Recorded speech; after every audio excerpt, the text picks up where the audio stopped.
Assalamualaikum warahmatullahi wabarakatuh. Perkenalkan, nama saya Lutfia Tasya Hidayat. Saya sedang berkuliah di STIE Dr. Kez Muntakin, Purwakarta.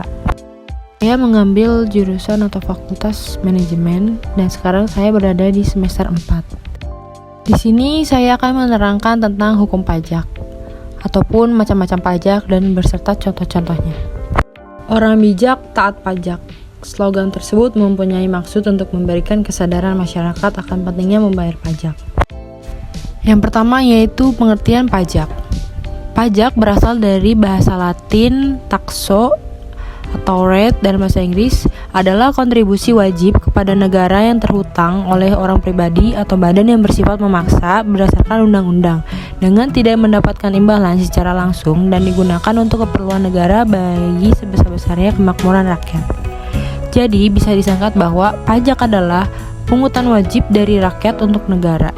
Setiap sen uang pajak yang dibayarkan rakyat akan masuk dalam pos pendapatan negara dari sektor pajak.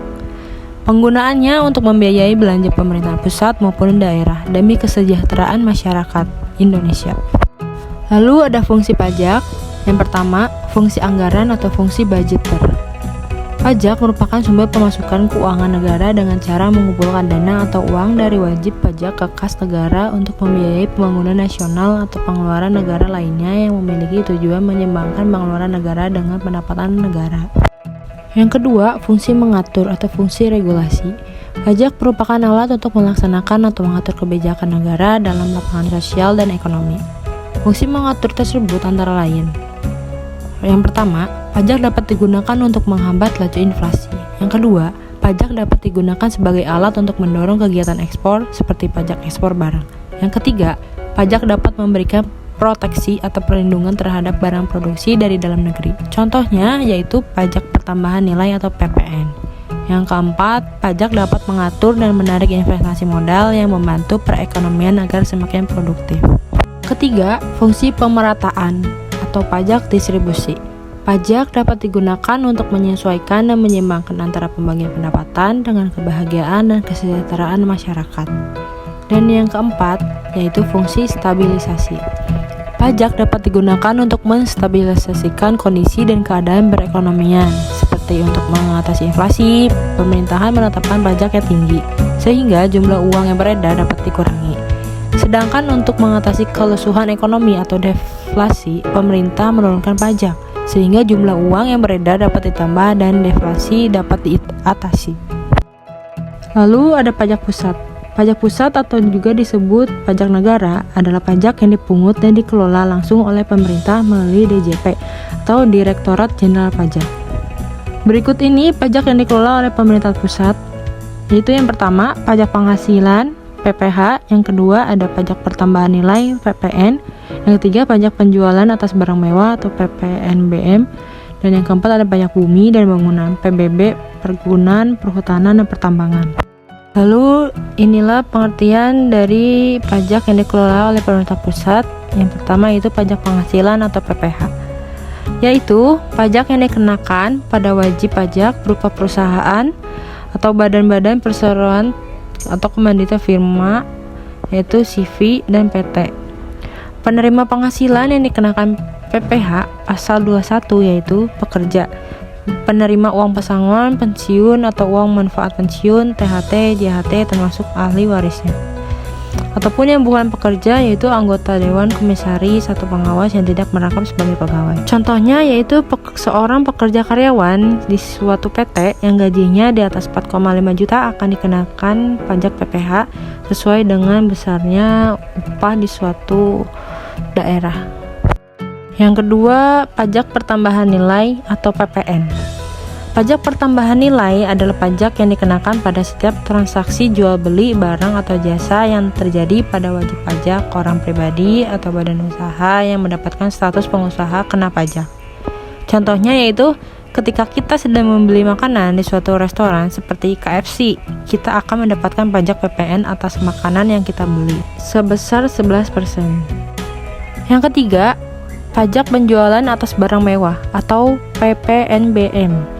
Pajak penjualan atas barang mewah atau seringkali disebut pajak barang mewah adalah pajak yang dikenakan atas transaksi barang kena pajak atau BKP yang tergolong mewah baik yang diproduksi di dalam negeri maupun impor. Undang-Undang Nomor 42 Tahun 2009, tarif untuk kena barang pajak yang tergolong mewah diatur sebagai berikut. Ayat 1. Tarif pajak penjualan atas barang mewah ditetapkan paling rendah yaitu 10% dan paling tinggi yaitu 200%. Ayat 2.